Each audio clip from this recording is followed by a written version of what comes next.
I don't think it's hit play. I think it's hit record. Hit play. Got him. That'll date me, huh? Gotcha.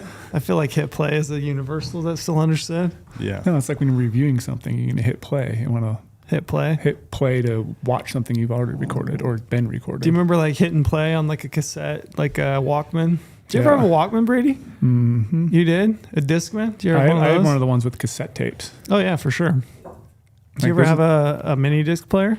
Yes. Like those were all the rage because were- those ones you could rip. You could like rip from a CD to a mini disc Yes. player, and then they were like a little bit protected, so you just have stacks and stacks of mini discs. Brady and I's age group we're in a very interesting time because we're everything. old enough. We are old enough to remember like the old technology. It's just the speed of which we got the new technology was much different than like you know your Mini age discs class. hit in like 1998 for me, 99. Yeah. I got a mini disc player, Yeah. which was like the little compact, The little you know? tiny ones. Yeah, and Those it didn't are really skip nearly as bad as So like a CD player, like I remember a Discman. when I was in middle school. I would run to school in the morning and afternoon thinking I was an athlete of some kind. So I remember when Sony came out with the impact skip thing, they called it like SD. Anti-skip. They had like a acronym for it. Dude, when that came out and I could run to school, it was only a half mile away, and all downhill. So Yeah, I you don't know how remember hard I was walking working. around with a Discman, so a CD Discman. Yeah, and it would you'd skip. have to like hold Hold it it like this, yeah. hold it in But then your when they hand, came out like with a the blade. anti-skip, Yeah, and you could actually run. Big deal. It was a big deal. And then your CDs would get scratched. Oh, it's brutal. Dude, I remember burning CDs in high for school. sure. You go to Walmart and you'd buy like the stack of Yeah. blank CDs. You'd write on it And buy a burner. make mixtapes. I still have a bunch Dude. of them. I actually was looking through it the other day when I have a little hat area right when I walk in my closet, and there's a bunch of like just CDs and like old like those leather cases you put all your CDs in. All of them are like burned CDs and all the labels on it and everything, and like Making burn CDs for the girlfriend and all that shit. Oh, I remember yeah. all that stuff. I had some like these are like road trip CDs. Like absolutely. Driving to Huns. My parents were phenomenally good parents and like very protective in all the right ways, like not the wrong ways. I'm very fortunate for the parents I had. However, when I got my vehicle, I don't know how this was a possibility. So they got me a car for my 16th birthday, and my uncles put a sound system in it. They put 412s. Oh yeah, that was all. Do you remember that? Oh, Yeah, that bro, was a- they that was When a you rage. turned 16, if you were lucky enough to have a card, the next step was to put a system, in it. Well, my uncles, again, thankfully, fortunately, whatever you want to call it, my not only did I get a car, I got a Tahoe Z71, but my uncles put 412s in the back, and they put like the acrylic casing over Oh, it, so yeah. it was Yeah, all that was the see-through. thing. It was all like LED lighted and see-through. Dude, there were businesses all over the place. That's all they did was Do you put think in I heard systems. any siren driving No, down no the way. road or anybody honking? Nothing. I heard nothing, and my ears are probably blown out from that more so than guns. But the leather CD case, dude. I was stacked that's on right. the leather Yeah. CD case. Yeah, the visor one that went on your visor, you just 100%. slide them in. Yes. And then Yeah. now you probably look at those people who drive around with those like systems. You're like, that is such an idiot. What a dumbass. That's what honestly, that's what I think. You hear their trunk rattling, and it's Yeah. like, dude, that was so That was the 2000. What about like floppy disks back in the day? Remember those? Yeah, I remember sure. those. Yeah. Playing Oregon Trail. I was never lucky enough to have a system in my car, but I had two buddies, Jeremy and Mike, and Jeremy had a single cab Chevy lowrider That's awesome. with a system in it, and then Mike had it was like a little Honda hatchback lowride. Yeah, he had a again. system built into that thing. I had a GMC Sierra. That was my first truck. Was it a lowrider? No. Should have It was, slammed it, it. was a, it was a single cab. Do you have spinners on it? No. Clapped out, slammed? No. I Clapped had one of those out. little, what do you call them, little visor thing behind the cab, like a little thing. I don't know what it was, but What is it? I don't know. It's like some weird little, I don't know, not like a spoiler thing, but Like like, a vice gal? some Like little a flare thing that came off behind the cab. Yeah, like a vice gal. Yeah. And then, but I had a 6 CD changer in there. Oh yeah. Like I didn't have a system, best. but I literally, one of my dad's friends gave me this, and it was like a little box that you could put 6 CDs in at a time, and it would change through it. And I thought that Yeah, was for like sure. the coolest thing ever, that I could put 6 CDs and listen at the to same time. 50 some songs. Yeah. And that was pretty badass. Do you have your windows tinted? Like full black. I don't know. Like I said, my parents were so in all the right ways protective to not let me be too much of an idiot. Because, 16-year-old boy, we're all dumbasses, right? But like, I don't know how it fell through the cracks. Tahoe Z71, like limo tent, 412s. I didn't hear anything. I had the music on full blast everywhere I went. I had the Kenwood. You remember the Kenwood? You'd press the on button and it'd like come out and then it'd flip up the LED screen. Speaking of tint, have you guys ever been in Porter's truck? Horrible. His tint is so dark on his like side windows, like where like his driver's side and his passenger. When I had to drive his truck to go on his hunt, on the archery hunt, Can't see anything. I had to roll down the windows to turn everywhere Yeah. I went because I couldn't see traffic coming. I'm like, Porter, your tint is way too dark. Ryan even though it's like the legal tint, it's like that should not be legal. Yeah, Ryan Gentry was the same way when we were hunting oryx. And he's pulling trailers and stuff, you know. And I'm like, dude, why do you have these windows so tinted? You pull trailers with this. Like this is like you can't do this. And if you're gonna go on a hunt like you did last year on your like late archery hunt, like you're like kind of hunting from a truck, you can't use a truck like that because you can't glass out of it without rolling it down. It's freezing cold. 100%. Like, I'm like, Porter, you gotta change it. But it's cool. It's cool. It does though. look cool. It does. It was It cool does back in the look cool. day. Lorenzo still rides with his seat back. Me? Yeah. Oh yeah. Yeah, I've been in your truck before. It's laid way back. Yeah. Omar was making fun of me too. Yeah, I was thinking about that when I was with West you the other Coast day. I driver. was like, man, your seat's mine's like almost vertical now. Mine is Like, vertical. Do that. I'm laid back, man. I'm like West good- Coast. I like good posture when I'm driving. I do not. That's I'm hilarious. like legs straight, all the way laid back, arms straight. Yeah, that's funny. Brady, what do you got there? You got a sign in front of you. Yes. We brought that back from Colorado. If you don't know, vote no on Proposition 127 in Colorado. We were going to hang that in the studio. Yeah. We should hang that. At least until we get the vote on the 5th. And, you know, let's hope all the powers that be this doesn't pass. But we should still leave it up just Sure. as a reminder. Yeah. Like this is the shit that people are coming after. Absolutely. You know? Yeah, we're going to get into that. We want to talk about the rally we went to. Brady and I went out to the rally in Colorado. Flew to Denver. Capitol. Really Spent a day. I'm sad I couldn't have made that. It was good. It was a really good event, actually. Yeah. I didn't know what to expect for a rally, but we can run through it, kind of talk about it, and thoughts and feelings. And let's hit promo first. Promo. Brady, you want to do promo for us this week? Oh, yeah. Definitely. You do. Definitely. Definitely do. Because this is the time, again, like, you know, we just had a meeting the other day. We did a little teaser on our off-season episode. We got some new things coming Yes, we to do. Insider. So, it's a great time to sign up. And if you sign up for Insider, use promo code PODCAST. You'll get 50 points back in the Going Gear Shop, which is $50 you can spend on anything in the gear store. So, Insider membership right now is very valuable. We were constantly talking about next year already. I mean, yeah, the whole way down today, I was all I could think about, because we're going to get into it. We're going to talk a little bit. I killed a buck this weekend, took my kid out on a hunt. So I filled that tag. So that was my second year. I'm a dedicated hunter. So next year in Utah, I won't have a deer tag. And as I'm driving down today, I'm running through just mentally checking off points in different states and what I've got. I've got a pile of points in Wyoming for deer. I've got a pile of points in Arizona for deer.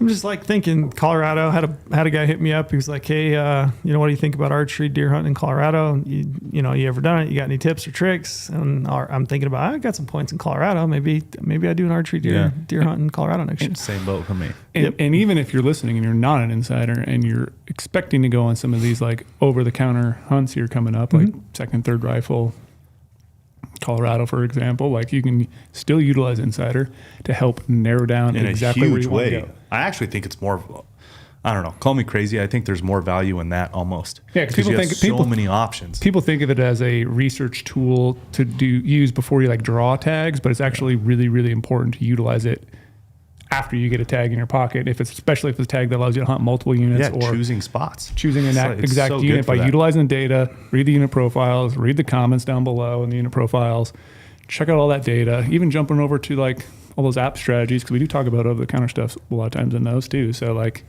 there's so much value for you. Yeah, you get Go Hunt Maps with your membership, which is, Yep. I mean, that including all the draw odds and the filtering and all the research you can do on the main portion of the site that you're probably used to. You get maps, which, like this last weekend hunting with my kid, paramount. Yeah. No, I mean, wouldn't have happened. I Without- was thinking of it. So yeah, I'm like, we'll get into it, but just an absolute suck fest as far as the pack out goes.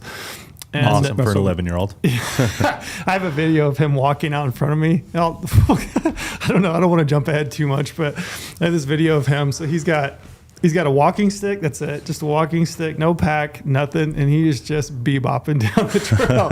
And I'm like filming him walking ahead of me. He's singing to himself. I've got like 110 pounds on my back. Perfect. He keeps looking back at me. He's like, hey, you doing okay? And I'm like, yeah. And he's like, man, we're making good time. I feel good about this. I was like, yeah. He's like, you sure you don't want me to walk behind you? I was like, no, just out front's good. Just set the pace for me if you would. You know, I was like, otherwise I'm just going to sit down and take a break.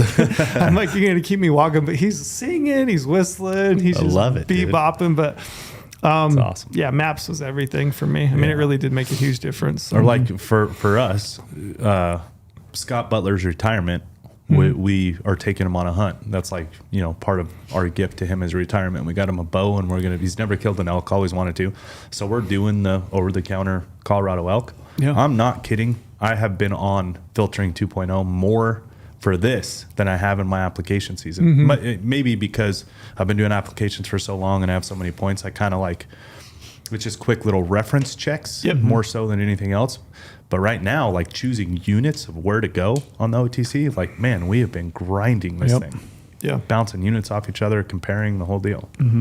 It's not a bad time to sign up for membership. Yeah. Yeah. I mean, broken record, shameless plug, call it what you want, but like legitimately the value is unbelievable. I agree. It really is. It'd be the best $150, I guess, that you spend ever. Totally agree. Yep. We haven't really talked about it too much. I think we did earlier, but like we do have new states. Yeah. We have Iowa, we have Nebraska. We added recently, so like we got more coming. Yeah. So I had a guy hit me up just the other day, and he's like, "Hey, come to Nebraska and hunt whitetail." And yes, please. Yeah, I was like, maybe. And he was giving me some ideas as far as like season dates and stuff, and he was kind of giving me the ins and outs of like, you know, maybe come think about this or think about that. And I thought, shit, I can jump into my account and figure this out. Yeah, figure this out. Start to look at Nebraska. So, yeah, sign up. Use the promo code podcast. Even though they just got their ass kicked by Indiana, but man, how about Indiana? Huh? Story for another day. I love it. I mean, my mom and dad are Hoosiers, so I got to root for Indiana. Normally, it's basketball, bro. The Kurt Signetti hire, the coach, like, and not even a year. Like this is his first year, right? So like everyone talks about in your first year, it hasn't been a year though. Like it's not truly his first year. It's like his first months, and he's got that program just cranking right now. Yeah, it's and awesome. then do you ever meet? So shout out Jake from Mountain Ops. Yeah, played football for Indiana. It's funny how you meet somebody and it just sticks with you. Yeah. I remember meeting him at Cam's event, the Lift Run Shoot. The dude's, you know, jacked. Just Greek god. Just absolutely jacked. Just an absolute jack. I think I've pulled up his Instagram account and showed my oldest, who's 19, and I'm like, this is, if you want to strive, this is the guy. This is it. You should strive for, not me. Look like that. But yeah, I mean, you meet somebody and you're like, oh, that guy's super cool. You know, he played football for Indiana, so now I kind of root for Indiana. I love it though. It just shows culture. You know what I mean? For sure. Culture from the top, like how impactful good culture is. Yeah, the guy absolutely. came in 7-0, just absolutely smashed Nebraska. And to a school that's always been so-so as far as football goes. Like beyond so-so. Yeah. Beyond so-so. That was being kind. Yeah. It's so good. What he did at JMU and now to Indiana, it's incredible. I love watching that kind of stuff. It shows the power of culture. I love that. Culture and coaching. Yeah. For sure. Yeah, absolutely. Cool. Brady, do you want to let's talk about the rally that we went to and kind of run through where we're at? I was going to ask. I haven't had time to catch up with either of you, so this is actually good to kind of do it live. Yeah, how many people showed up? 350 maybe, somewhere in the neighborhood. Day? Yeah, on a work day, Friday morning. That's good. Yeah, 11 to 2. 11 to 2, we were there, yeah. Yeah, we didn't have a chance to talk. I think I got back Friday. I think I drove home. I got home about 3:30 Friday morning or Friday. I guess it'd be Saturday morning. You got back, Yeah, cool trip. I'm glad that we went. I've seen a lot of people reaching out to us in support that we were there. Was there anyone else there or just individuals? Anyone else as far as brands or just individuals? They were like one-off sporting good type companies. You know, there's some based out of Denver. Yeah, a lot of them out of Colorado. I don't know that I saw anybody else that I would. Any brands that brands that would jump out at me that I could remember. There probably was frustrating. Yeah. But I'm glad that we went. This is like one of those things that just personally for me, it felt like it was really interesting, and I'll get into it. But Houndsman in general, I've never been a houndsman. I've only hunted mountain lion one time ever. I had a good friend who passed away, Clint Meekum, who I had a ton of respect for. He did a lot of mountain lion research for Utah State and also for the Division of Wildlife. And like, to me, the guy just like was on a pedestal. He was like old school cowboy, right? Lion hunter, houndsman, comes from a family of houndsmen, and I just had a ton of respect for that guy and what he did. He was so passionate about it. So for me personally, as well as just like the hunting rights in general, that whole thing, like houndsmen in particular, I just have like this affinity, affection for them. I just think they're incredible people, just good people. I agree. Wade Hollerman out of Utah, just exactly. a phenomenal guy. And what his dogs and what they do, it's awesome. Yeah. So it was incredible. It was kind of sitting on my mind, and then go deer hunting, and I make the pack out, and I run right into Clint's brother McLean and his son Hunter, and I'll just throw it in now. But I run into Hunter. Hunter's got the guide, so Meekum Outfitters, Southern Utah, if you're looking for a guide. But I run into Hunter. And I've known Hunter a little bit. I don't know him super well, but I run right into him, and I was like, he goes, "Hey, Trail, how's it going?" I got a deer on my back, and I just made a joke. I said, "Man, I wish I'd run into you 3 hours ago," And he immediately, it was just a joke, And I know him, but he's like, "Man, how much of that deer do you have in your pack?" And I was like, "I got about half." I was like, "I'll have to make another trip," and he's like, "Where's it at?" And I'm trying to tell him this is a point where it'd be great if everybody had Go Hunt maps, because I could have, wirelessly give it to him, But that guy was just like, "Hey, well, I'll go look for it tonight." And he's like, "If I'll try to find it, and if I can't find it," he's like, "My dad, I'll send him up in there in the morning, and we'll try to find it. And if we find it, we'll get it out." And he goes, "Before you come in tomorrow to get the rest of that," he said, "stop by our camp." And he's like, "If we're not there, just grab a mule, just do whatever you need to do, go up in there and get it, take care of it." That's pretty cool. Just That's awesome. No questions asked, just legitimately so nice. Yeah, and those guys have always been that way, and almost every houndsman I've ever run into has been that way. Yeah. I mean, I had a bear tag on the Boulder a number of years ago. I was trying to bait and having lackluster, luck at it, if you will. Ran into a houndsman, and he was just like, "Yeah, let's go." And I was just like, "Well, what do you want for it?" "Nothing. Let's just go. Let's go chase. Let's go chase bears." That's awesome. And he even was just like, "Come camp with us." He had his wife and I think 3 or 4 girls, and just completely went out of their way to be so kind. But I don't know if it's the compassion of them because they're dealing with dogs that they love. And I don't know if it does make him a different, I just like nicer person. I don't know. I like the people. They're just, I mean, the term salt of the earth, I guess. I don't know what exactly it means, but I would say, they're just genuine salt of the earth people, just hardworking. Yeah. Hunt 5-6 days a week, No one's harder on gear than houndsmen. Oh man. On vehicles, on gear. It's unbelievable. Yeah. So I guess on that front, to me personally, I wanted to go to this. I just wanted to show up. I wanted to show up for the cause. I wanted to show up for. We got to support things you believe in. Yeah, even though support, I'll never support other hunters and support other hunting types. And we were just about to say, you probably never might. I'll never have dogs. Yeah, you might not hunt a mountain lion again, but you're still going to support the hunting of mountain lions that other people want to. It's their livelihood. It's their passion. It's what they enjoy to do. I just wanted to support their lifestyle. Yeah, that's truly what it is as a houndsman. That's all that it is. Yeah. I mean, that is if you want to meet somebody that has a lifestyle, it's a houndsman. Mm-hmm. Yeah. Those guys pour their heart and soul into their dogs and their craft. And the other thing about those guys is I don't know anybody that's more clued into the landscape than a houndsman. Than those, yeah.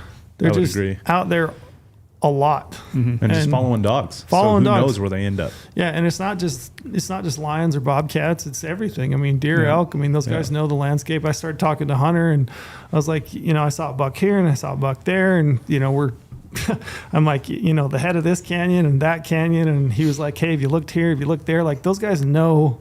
Man, I don't think there's an inch of most of those units that those guys haven't touched. Mm-hmm.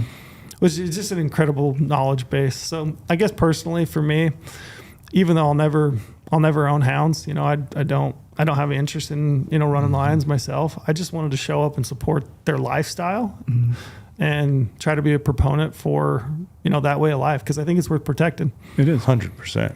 Yeah. I want those guys to have that right to do that. Absolutely. Completely agree. Yep.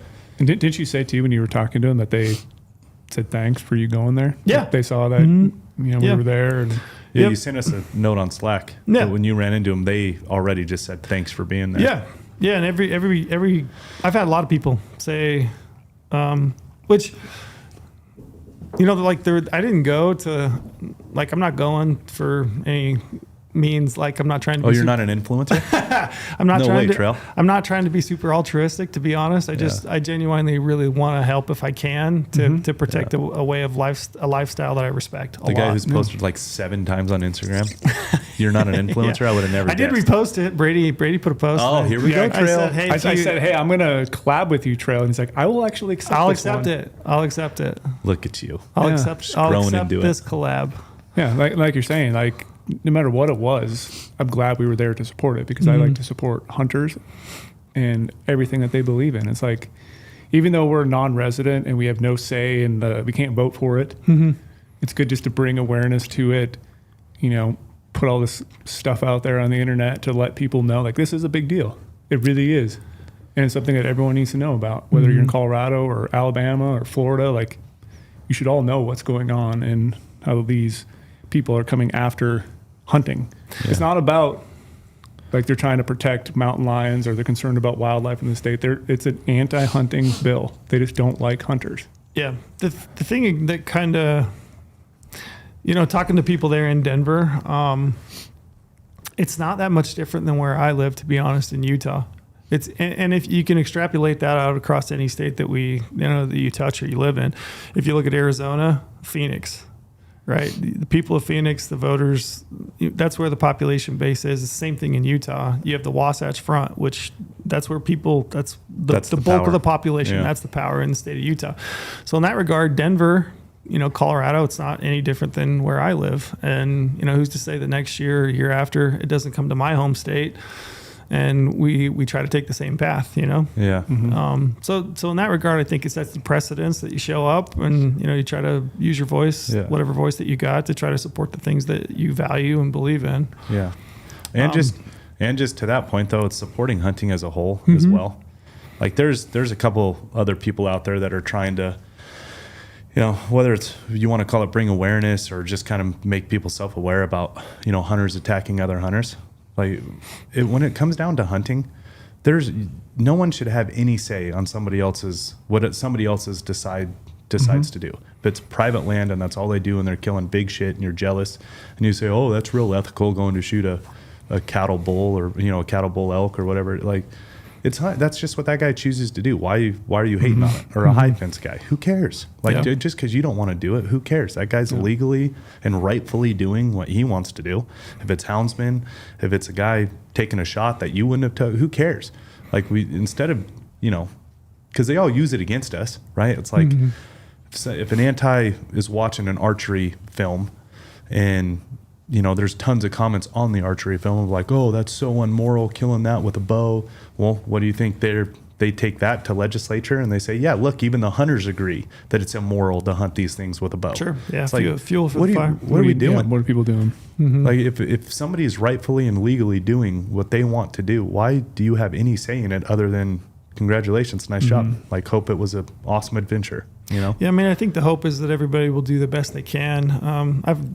Maybe it comes with age, but it's just been kind of a bit of a gut check for me because I've been that guy. Been like, oh, that guy hunts that ranch or that ranch every single year. But reality is, like, as long as it's legal, who has any say if it's legal? And it's their value, and they're following the law, and it's within kind of the ethics of hunting. Fair chase. Yeah, go for it. Support all everything. you want. Support it. Yeah, I agree. Gator hunting, whatever it is. Like, why does anybody have anything to say about that if you're a hunter? You should be nothing but supportive of all hunting types if you are a hunter. Doesn't mean you have to do it or you should want to do it. Yeah. It's just like, why are you giving anybody else ammo being a hunter that is, in your quotes, immoral or unethical or dumb or whatever it is? Yeah. Yeah, I was thinking about it today. There's lots of things I think are dumb. Like but it is what it is. I mean, when I was in Colorado hunting elk, they just punched in a new trail, Forest Service did, and it's open to motorized access. So, not ATVs, but you could take like motorcycles. And for me, I'm like, that's not my value. I don't like motorcycles. I felt like, it kind of sucks that guy can get up in there. But again, like, I'm not trying to shut down that trail to motorized access because, the Forest Service has gone through the planning process and, they've heard from the public and decided that, hey, this is an area that we want to have a motorized access, trail into. Just like, that guy, he likes to ride his motorbike or mountain bikes. There was tons of mountain bikers going up there. It's like, that's. Well, what if that guy's second love in life is motorcycles? And now he can do his first love, which is hunting, and his second love at the same time, a backcountry. I would. Sure. Again, I don't like motorcycles. I've never ridden one. I don't want to kill myself. Yeah. And I probably would. But like, man, if I could put the two things I love most together, why would I not do it? Yeah. Everybody has things that they value, Yeah. So as long as it's legal and people kind of decided, hey, this is something we want to do and pursue, then yeah, go for it. Yeah, I just fully feel though that hunters should support other hunters. I agree. It's such bullshit watching people. There was, and it's kind of sad to say, but there was a lot of comments that I've been seeing on our reels and the photos I posted, CRWM's, Colorado Wildlife Deserve Better page. That people are like, well, the wolf thing passed, and so this is automatically going to pass as well. And it's like, we don't even, why are we even trying to fight this? It's going to pass because look at the voters in Colorado, look at the people in Colorado, it's going to pass. And so they're already defeated and putting out a message like, we shouldn't even be wasting time on this. It's going to pass anyway. And it's like, that's not the mentality you should have. Like, you can educate people, you can talk through this. And maybe you're saying that too. I saw some on YouTube comments that were like, well, I don't have lines, so it doesn't matter to me. And there's even a bunch of comments too that people are like, how do I get registered to vote? Mm-hmm. It's like, there's still people out there that don't understand the importance of voting, going to vote, and putting an effort out there to learn about this and then figure out, if you're going to. Yeah. Even how to vote. It's to not have a spine and not have a fight in you. Who cares if you're outmanned? Like, you still got to fight. Mm-hmm. Like, you still got to have that mentality to always fight for what you believe in, right? Well, the thing about the wolf reintroduction and that whole vote, I don't feel like there was I think we all just thought that'll never pass. I think we sat on our hands a little bit, to be honest. 100% that was the case. Yeah. Mm-hmm. I wasn't clued in. I was kind of like, let's vote to reintroduce wolves and it'll never pass. And it was a close vote. Right? I can't remember. 51-49 or something like that? 51-49, and I can't remember the amount of hunting license holders who didn't vote. I know it is there's a stat on that if they all voted, we would have won by a landslide. Yes, but there is a data point floating around of how many that year hunting license holders, so active hunters, who did not show up to vote, and it's like a staggering number. They could have easily won that vote if those guys showed up. Yeah. Yeah, I don't feel like there was nearly the rally cry that there has been, and I think it's in response to that legislation and that bill that passed. I think people never thought it really would, and then it did, and we all kind of went, huh. Mm-hmm. Wait, this happened. This is happening. Yeah. And it's really happening. So I think it's been really good, actually. I felt like since we got home, so we got home Friday, I felt like from Friday until today, which is Wednesday, I've seen more people talking about it, more people posting about it. I've seen more interested parties, way more than I did a week ago. Yeah. There's a lot of conversation, a lot of conversation, dialogue. which is great, which is good. Yeah. It's good. It felt like it became more real to us, and I hope it shows up on people's votes in the long run. I hope so too. And it was just interesting too when we got to actually see the language of what is on their thing when they're going to vote. It's actually very, very confusing too. We had dinner with Neville the night before, and he had the actual ticket or the ballot or whatever. Yeah.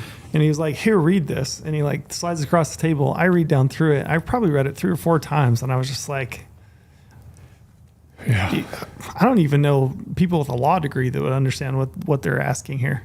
That's on purpose, which is so frustrating. Really frustrating. It should be so plainly stated. Yes, on state legislature, part of the strategy is that to get people to unknowingly vote, whatever your bias is from the top of whoever introduced this prop or whatever, that part of the strategy is let's word this in a way that will get a lot of confused votes to our side. It was super confusing. Yeah. So the very simple format is what CRWM vote is no. doing. Just vote no. Yeah. Like that is coming from the place you need to hear it. Just vote no. Yeah. I've been doing some reading since I got home, and I think this is interesting to look at. So there was an article came out in the Summit Daily, which is Colorado paper news source. They went down through, and I thought it was interesting. So the Colorado Parks and Wildlife Employee Protective Association, which the Colorado Parks and Wildlife can't really take a stance one way or the other, whatever the vote is. But I thought it was interesting. So the Employee Association came out, which is the first time, I think they said in 77 years that they've actually issued a... Wow. 77 years. Wow. Yeah, so they basically said, we're not in favor of it, which I thought was telling. But I read down through the article. It's really interesting. So they cite kind of both sides of the, proponents and then opponents against it. I thought it was pretty interesting. I wanted to read this. Let me see if I can find it. So it says, in its campaign, Cats Aren't Trophies, who's a proponent of this bill, argues that science and research show that natural forces, prey and habitat availability are what drives healthy populations of animals, not hunting. This is a group of 22 wildlife biologists, including Jane Goodall, you probably know the name. Have you guys seen the funny memes with Carol Baskins going around with her dressed up like a tiger? It's hilarious. It says, who do you want making this? Yeah, it's hilarious. And then that sparked that whole... I don't know. I might get sued, I guess, if I'm for slander. But the whole song about her. Have you heard the parody song? I played it for Brady the other day. I have not. He did. It's definitely played It's it for pretty me. hilarious. Yeah. If not, Google. Can't wait to hear it. Yeah, Carol Baskin's parody song is pretty hilarious. Anyway, so this group, and also including former National Park Service, U.S. Fish and Wildlife Service, and other agency employees, support 127. The group issued a written letter. And have you guys read this letter? No. I pulled it up and read it today. I think it would be worthwhile in reading. This would be interesting to you. So I would love to read it. Okay. Please send that to me. I'm going to read it. Okay. It's not too Even long. better. It's not too long, and we could talk about it as we go. Even better. Yeah, please read it. Yep. So it says, to whom it may concern, as experts in biology and ecology, we write to describe scientific conclusions and consensus about issues related to mountain lion management. We hope that sharing our understanding of this science will help Colorado voters make informed choices on Prop 127, the November 2024 state ballot measure that would prohibit trophy hunting and trapping of mountain lions, bobcats, and lynx. I would like you to take notice how many times they say trophy in this. Okay? Mountain lion trophy hunting is unnecessary to manage stable mountain lion populations and serves no management purpose. Colorado Parks and Wildlife considers mountain lion hunting, trophy hunting, and a recreational opportunity. Okay. So right in that is not true. Yeah. Correct. They don't consider it a recreational opportunity. Correct. It's hunting. It's a big game animal. Colorado, you have to check the hide, skull, and harvest the meat. Right. So, and they put that in quotations, recreational opportunity. And they quoted Colorado Parks and Wildlife, which that to me in itself, like you're not even 6 sentences in and you're like, blatantly lying. That's a lie. Yeah. Okay. Well, even the thing about the trophy hunting, what these antis like to say is like, that's already illegal to just shoot an animal and leave it there. And walk away. Just shoot it, shoot it. That's an illegal thing. That's what poachers do. Yeah. That's not what hunters do. Yeah. It goes on to say several studies have shown mountain lions and other wild felines like bobcats are self-regulating. Wildcats evolved in Colorado's natural ecosystems and maintain stable populations based on territorialism, interspecific aggression, prey availability, low reproductive rates, juvenile survivorship, and other key biological and ecological characteristics. Killing mountain lions and bobcats recreationally decreases diversity in the broader population while disrupting and destabilizing social structures. This may lead to an increase in the risk of human mountain lion conflicts. What? Yep. Huh. Yeah, and distributions of wild ungulate populations. Moreover, excessive killing. So now it's not recreational; it's excessive. It's excessive killing. Okay, even though harvest success in the state of Colorado for mountain lions is about 19%. Yes. Okay, excessive killing of mountain lions in local areas may impact the larger population because male lion disperse over long distances to colonize vacant territories. Trophy hunting may also exacerbate human mountain lion conflicts by removing unoffending animals from the ecosystem, leaving the door open to younger cats who are more likely to be involved in conflicts. Rather than kill. So here's the interesting thing. So basically saying that by trophy hunting, you have the potential to increase conflicts because younger lions will be moving out, right? So what happens when you stop hunting them altogether? Are those lions going to just like coexist within territories? They're not going to like strike out and try to fit. They already said that they self-regulate based on Exactly. And they move territory, long. and they move long distances. Very strange, right? And they go colonize. They go colonize vacant areas. Yeah. So Which you would think potentially would increase the likelihood of conflict, right? like yeah. wildly increase the likelihood of conflict. Yep. Rather than killing mountain lions due to conflict, which can be counterproductive, policy should focus on increasing education outreach on topics such as how to safely house your livestock and pets and reduce altercations, reduce attractants. Without addressing those well-documented risk factors, communities and livestock owners are likely to see continued conflict in the same locations. If trophy hunting of mountain lions is prohibited, there is no scientific basis to expect an explosion of mountain lion populations in the state of Colorado. In fact, the opposite is most likely. It says with a prohibition of trophy hunting, mountain lions can provide maximum ecosystem services, like keeping the elk and deer herds healthy. Oh gosh. Okay. Okay, so to me, I read that and I'm already thinking, hey, if we eliminate lion hunting, If we have enough predators, why do we need hunters? That's how I read that. that's how I read that. Also, it's just a little glimpse under Yes. under the table, right? That's how I read that as well. So it goes on to say, scientific research also shows that mountain lions are allies in the fight against chronic wasting disease. Which They're allies. They're allies. Wow. I didn't know. Yeah, they only go after CWD Yeah. animals. Yeah, Only. and it goes on to You say guys didn't know that? which decimated the health of Colorado herds, deer herds. Peer-reviewed studies have shown that lions selectively hunt deer and elk with the disease before shown symptoms. And Oh gosh. Because they know for sure, right? Yeah, they just know. Yeah.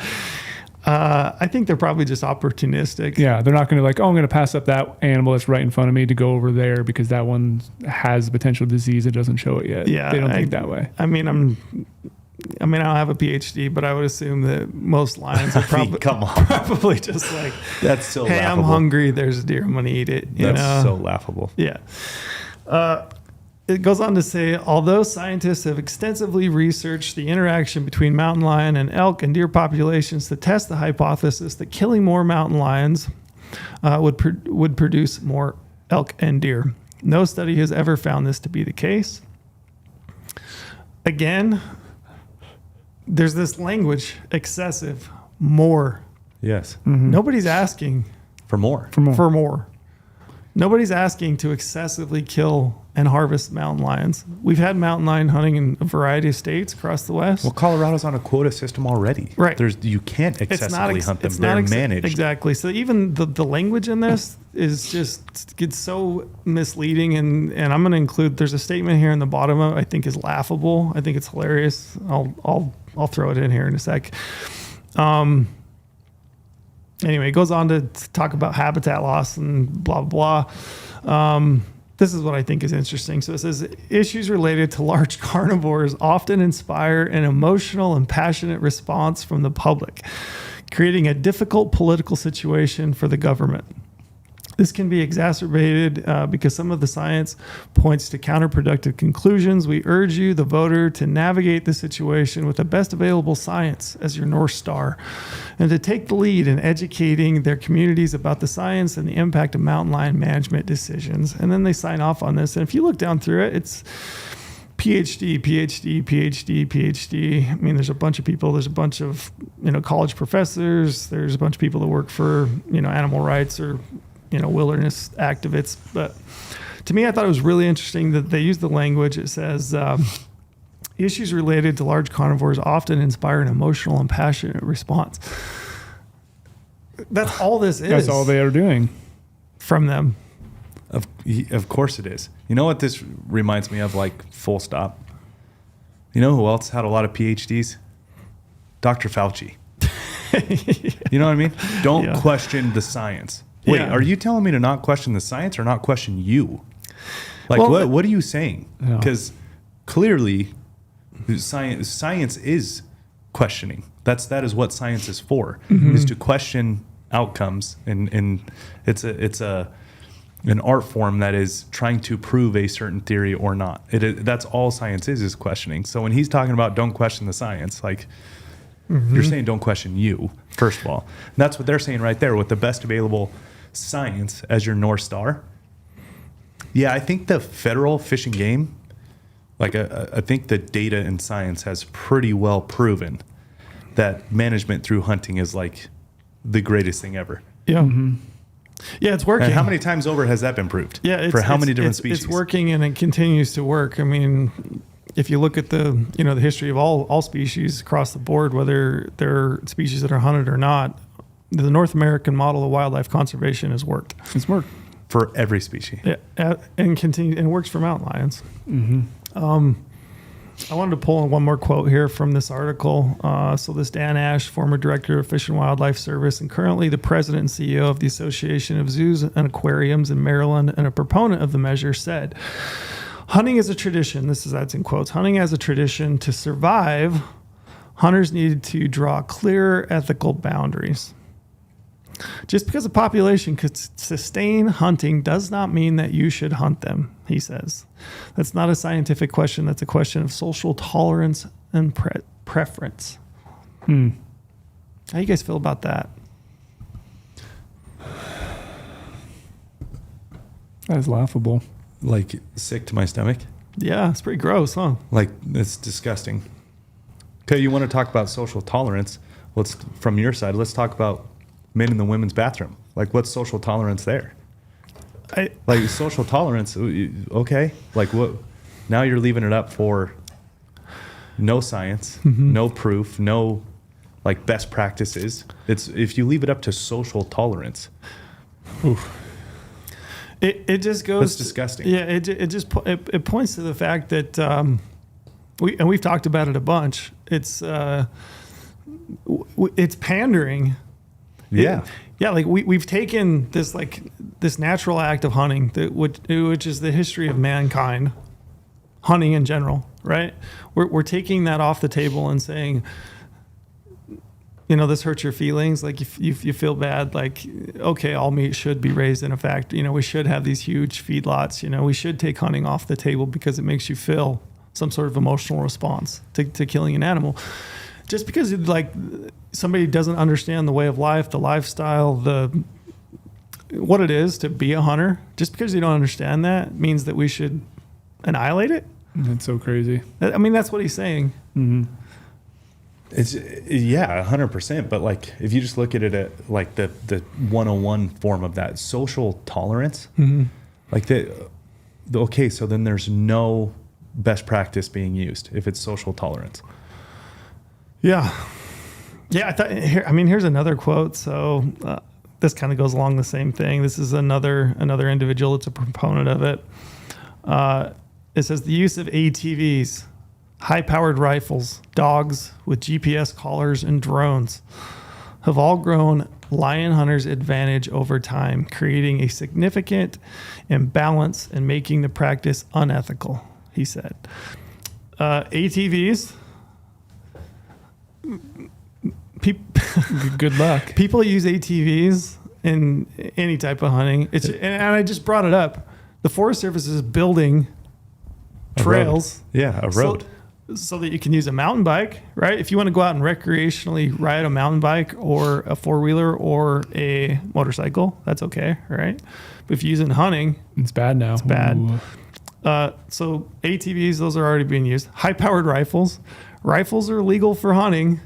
I mean, rifles are protected under Second Amendment. So rifles, you can take that one off the table. Drones, already illegal. Yep. Beyond illegal. You can't use a drone to hunt. At all. Again, they like tying emotional things to it and thinking like, oh, hunters are using all these crazy technology things like a drone to find a mountain lion. Yeah. Dogs with GPS collars. So really, if you look at that, so ATVs, take that off the table because it's already legal. Everybody uses ATVs, whether it's recreational for hunting or not. High-powered rifles, also not really discussion. It's emotional response. I like the word high-powered. Yeah, high-powered. Let's define high-powered. What exactly is that? Well, that's the funny thing is a lot of people that hunt lions, I mean, a lot of it's archery or pretty small caliber guns. I don't even want to say it. They are. A majority of the time, it is pretty small caliber guns. Small caliber, right. Yeah. Which just goes to show you like how disconnected they are from this entire very, thing. very disconnected. Dogs with GPS collars. So that one's an interesting thing. And again, like GPS collars, I think about a GPS collar on a dog is as much the hound hunter's ability to, it's like an electronic leash, right? Know where their dog's at. Yeah. Find their dogs. You know what I mean? Get them to stay within a workable range. Right. Yep. And then hunting with dogs, again, it's just like it goes back to the lifestyle, the tradition. I have a ton of respect for them, and I think it should be craft. It's so cool. It's a craft. Well, it's and that is natural biology right there. You know, canine and feline. That is natural. Like, it's a very natural world with canine and feline. Yeah, and I thought it was interesting. A significant imbalance, making the practice unethical. And I mean, if your harvest success is 19%, that's on par with your elk hunters. Yeah. In the state of Colorado. So the scary thing though about like is that the same guy who said social tolerance? That's his same different guy. But the scary thing here though is about the whole dogs with GPS collars, dogs trying to enhance the hunt, like hunters using dogs as an advantage.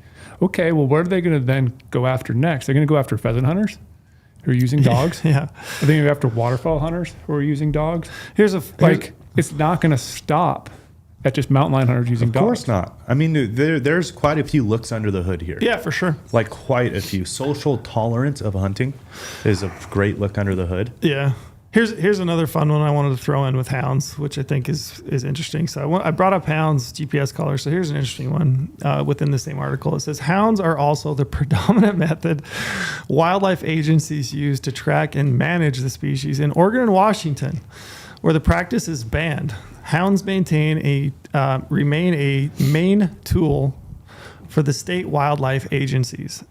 In a 2022 podcast from the Oregon Department of Fish and Wildlife, Derek Broman, carnivore coordinator for the department, called hounds a quote-unquote priceless tool. While Washington voters banned hound hunting for lions and other species in 1996, the state's wildlife agency created a training program for non-lethal hound hunters in 2021. In its decision, the agency said it needed more trained hound handlers and dogs to be able to handle problem mountain lions. Imagine that. Isn't that crazy? Imagine that. You need canines for felines. It's Imagine like, that. let's take hunting, let's prohibit hunting, let's ban it. But then let's turn around and pay a state agency to develop and use hounds to hunt problem lions. It's crazy. It's so strange to me. This is so weird. Well, that whole side is weird. Isn't it weird? It honestly is. The whole side is weird. Yeah, I find it really bizarre. Anyway, so that was a long. I don't feel good right now. I kind of wish you wouldn't have read all of that. I just think it's interesting. I think it's good to kind of, to me at least anyway, I thought it was interesting kind of just to read it, kind of understand frame of mind. I mean, and the other thing too is like the guy's essentially saying trust the science, right? Like they can regulate themselves, this, that, Who's whatever. science? What science? Well, here's a great science point. Look at California. Like I know that's the one we point to, but it is the one that is most easily pointed to because it's completely banned in the state of California. And when they banned it, there is just as many cats being killed. More. There is, when you look at it, there is a little percentage point more of cats being killed now with it being banned from hunters by the state. Well, not just the state. I mean, they have like hired help. So like taxpayers, you know what I mean? Think about that. The person who voted to ban it, their tax dollars are now going to kill. Now they're actively taking part in killing a cat when they thought they were doing something to save them. They're killing just as many cats, and now their money is going towards it instead of allowing hunters, the ones who choose to put their money towards it, so you don't have to have your hand in it and know that you paid to go kill a cat. Like that is the science. That is the experiment. We tried the experiment, right? Like I said in the beginning, science is nothing but an experiment to try to formulate and prove an outcome. Yeah. And I don't... We tried it in California. Hunting and problem lions, they're not like mutually exclusive, right? Like you're still going to have, if you maintain hunting, you're still going to have problem lions. Of course. Right. It's not like we're saying that there's one or the other.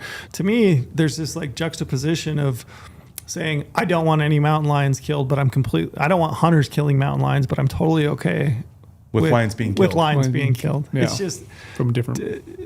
To me, it's crazy. It comes down to hunting again. Yeah, they feel like there should not be people allowed to want to go kill a lion. That's what it comes down to. Is like they despise the want in us, inside of us, to go kill a lion. Not the fact that a lion's being killed. They despise the fact that we have that want inside of us that chooses to go do it. Yeah. And again, I'll probably never own dogs. I have so much respect for the lifestyle, and I would love.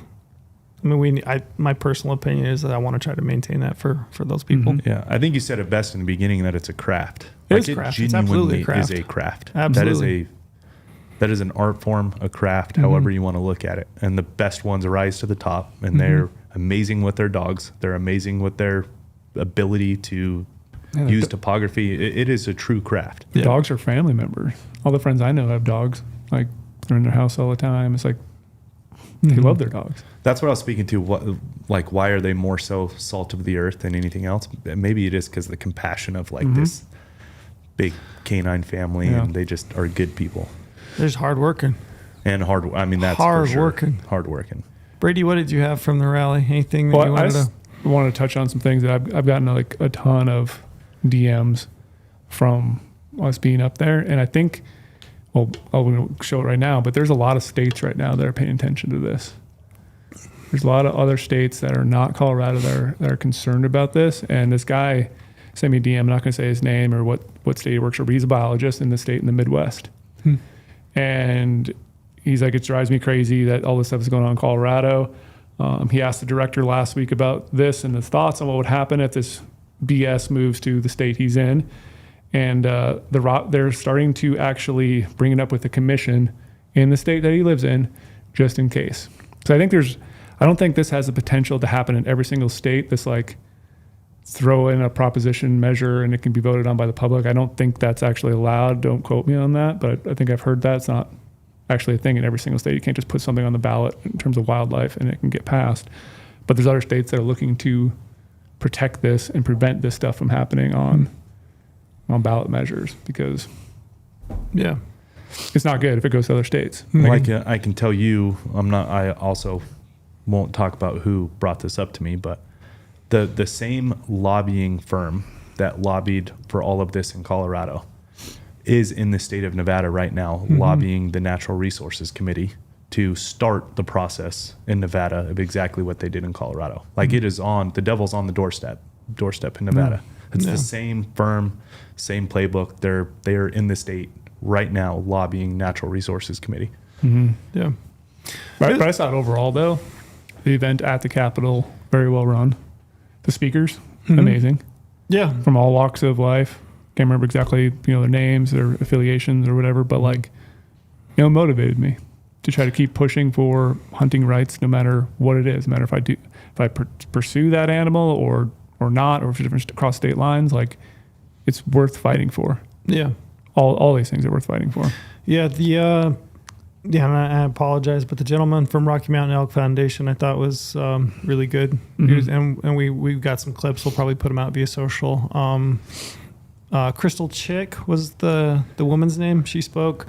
I think she was a area director for Colorado Parks and Wildlife. She's since retired. I think she did 20 years with Parks and Wildlife. She spoke. I thought she was awesome. Phenomenal speech. Really, really good speech. And spoke out in opposition of it. It was just it was a good event. It was cool. I didn't really know what to expect. I thought maybe we'd have some, antis. We didn't have any of that. And as far as the crowd goes, great crowd, super positive. Hound dogs. There's some red bones. And Did you see that one hound that had that little shirt on that said save my job? Yeah, I'm glad. Oh, that's awesome. yeah, I'm glad you brought that up. That's awesome. I told Brady as we were leaving, I was like, I didn't think to get a picture, and it just didn't work out. But I thought, man, I wanted to get a photo of that dog. Yeah, hound dog with a T-shirt on that said "Save my job." That is fantastic. I love that. I love everything about that. Pretty great. Overall, really cool event, and I'm glad I went. It's interesting to be sitting here at a table at a microphone and expressing myself so blatantly, because I'm just not typically that guy, right? Like I'm not like, big political. I'm not super outspoken about a lot of things, but man, I don't know. Maybe I'm just getting old enough to a stage in life when, and we'll talk about it here in a sec. I took my kid hunting this weekend, and I see the passion he has for it, and we can talk about some of the things that he said that were really eye-opening for me. But yeah, I want to preserve that. And I feel like, somehow I've got a little bit of a voice.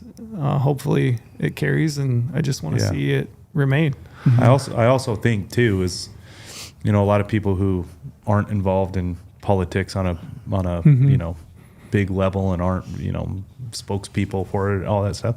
When it comes and it affects you on your doorstep of what you truly love and believe in, I mean, I would hope you would I would hope anyone would actually speak up to something like that. You know what I mean? Instead of these guys, like you're saying, Brady, the comments that, we already lost this. That is such bullshit. Yeah. Like, have a spine. Fight for it. Who cares if your back's up against the wall? Mm-hmm. And if you don't feel like you have a big voice, you do have a big voice. Of course. Like I thought when you reached out on social media and you said, hey, I got off the phone with 2 people in Colorado, and I told them they're not hunters. I told them to vote no. And I've seen the responses you've gotten from that of other people calling family members in Colorado. That's the type of stuff you can do to make a difference. Even if you have a social media following of 100 people, you still have 100 people that you can talk to. That then those 100 people can go talk to a couple people. Yeah, it's still a voice, and you always can share your thoughts on it, educate people. Even if you live in a different state right now, you should still be sharing all the stuff that's going on. Yeah. Yeah, you can't vote on it, but you probably know someone who lives in Colorado, and it's going to work and get out, and they'll be educated on, not just going to the ballot and be like, I don't know what this is. I'm going to blindly vote. Like, you have a voice. Use it. Yeah, this stuff sucks. It sucks to talk about, to be honest, because it just, I want to. It's just gross. Yeah, I mean, Friday, we were there Friday, right? I got home like 3:30 Saturday morning. Saturday morning was the opening day of the deer hunt in Utah, which I had a tag for. And, I ended up going, but I was thinking, I missed opening day of the deer hunt. I thought, man, I wish that was like all I had to worry about was opening day of the deer hunt, It just, this type of stuff, it just sucks. But I think if you don't do this if you don't do it now, you may not have the opportunity to do opening day of the deer hunt in 10 years, So, anyway, that was an hour long. I thought that would be like a 10-minute blip, but I think good discussion. It's deserving of from now until the vote day. Yeah, I agree. It's something, I want to make sure that we hit. So again, I mean, just keep it in the forefront of your mind, and I would highly encourage you to reach out if you know anybody in Colorado and just continue to spread the word. Yeah. And to that point real quick, the point you were making earlier, if you are curious about hunters, gun owners who are not registered to vote, the pages Vote, the number 4 America 2024, they have some stats, hundreds of thousands of people, they kind of break it down by some states of hunters and gun owners not registered to vote. So, What was that website? it's an Instagram page. They do have a site, but I can only find the data on Instagram. So Vote, the number 4 America 2024. Vote for America 2024. Okay. So if you're not, okay. So if you're not registered to vote, that's where you go. Well, you can actually go. And it just gives the statistics that you're talking about. The number of people that are not registered. The stats. You can register through them. It directs you from their site to your respective state. Okay. But they do post numbers as well. There you go. Yeah. Thanks. Just continue to hammer home the message. I hope it's not even close. Yeah, me too. I think in this day and age, everything is going to be close. But I hope it's not. Yeah, but my hope is that it's not. Oh. Yeah, it is genuinely so simple that it should not be close. Yep. The fact that, a soccer mom love her to death for what she's doing as being a mother, but can vote on science and biology, or can decide essentially on science and biology. That's like extremely concerning. Mm-hmm. Yeah. I mean, everybody should have the right to vote. Everybody should have their their ability, but hopefully they do a little research and at least understand it from both perspectives. Yeah. It's like anything. Nothing is black and white, right? There's some grays, and you got to understand and kind of look at both sides of it before you make your decision. This one's pretty black and white, though. This one's black. I mean, that's the thing, is it's like pretty black and white for me, but for a soccer mom, maybe it isn't. And but here's the thing, is like, if she's willing to actually look through the propaganda, look at both sides, consider, what it is. Look at the county commissions that have the Colorado Parks and Wildlife, the people that are in charge of wildlife in the state of Colorado, which is a tremendous success. Most elk in the history, great mule deer herd, great numbers of black bears, moose, great whitetail herd, phenomenal whitetail herd. Yeah. I mean, wildlife in the state of Colorado are doing great, and it's because they've stood on the pillars of, the 7 pillars of North American model of wildlife conservation. So, yeah, I mean, it is black and white. I agree, but when you look into it, like you said, though, it is black and white. But if you look into it, but if somebody hasn't, I guess there is some gray. Yeah. So hopefully those people just don't vote on emotion. Do what they got to do. Yeah. And if you want to still support and you don't know how because you're non-resident, you can still go on Colorado's Wildlife Deserves Better website, and you can still you can donate. So there's still 2 weeks left. They still need all these funds are going to help with ads on TV, radios, social media stuff, everything like that. So you still can donate money to the cause right now to vote no on Proposition 127. Yep. Do you guys want to hear about my deer hunt? I would love to. I need something to lift my spirits right now. All that shit is just so slimy and gross, and it just makes you not feel good. Yeah, that wasn't my intent. I apologize for that. No, but it just goes to show the tactics they use, though. It's slimy and dirty. That's the part. That's the part that I'm speaking to. I thought it was enlightening. Wording, that kind of shit. We don't have to dive deep back down. I wanted to read that letter because I thought it was so funny that they stand on quote unquote science.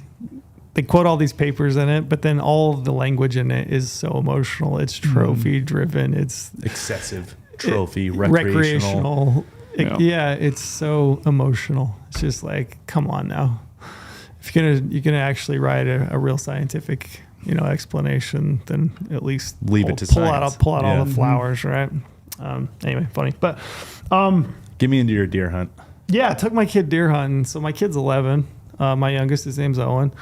And of all my kids, he is the most interested in hunting in general. He just has got the bug so bad. And he's been begging to go. And for me this year, it was my second year on my dedicated hunter. I killed a buck last year, a great buck. This year going out, I was like, man, if I fill that tag, I can't hunt next year, Yeah, that's a big decision. Yeah, and for me, I've always wanted to, try to maximize the tag. I want to hunt. I want to find a, mature animal and kind of want to maximize it. But going out with him, he was just genuinely so excited. For me, it really put it into perspective. And I was probably into that hunt the first few minutes, and I was just like, man, legal buck. We're probably shooting it just to get him that experience because he was so excited. But yeah, I woke him up Sunday morning. I think we left the house about 3:30 in the morning, which is pretty funny to get an 11-year-old up at 3:30. Get an 11-year-old up at 3:30 in the morning. And then, packing, and you probably know what packing for kids is like to take them hunting. Yeah, especially this time of year because it snowed. Oh, yeah. It snowed the day before. It snowed all day Sunday on us. But yeah, the amount of gear for late season hunting, I was like, I remember why I'm a bow hunter now. It's like 2 pairs of down pants, down mittens, down gloves, 2 butt pads to sit on. Yeah, you're carrying it all. All the snacks. Everything. And like I said, he's just bebopping along with a trekking pole. But yeah, we started up. We finally hit the trailhead and started up and, took off, and he was doing great. Spirits were super high until we started up that first real steep grade. And he was like dying, which was he? Oh yeah, just sucking wind and kept. I got to take a break. The other thing is funny. I wanted to ask you: do your kids like every time that you stop for a break, do they like immediately to the ground, like sit down? Like lay down. Like yes, yes.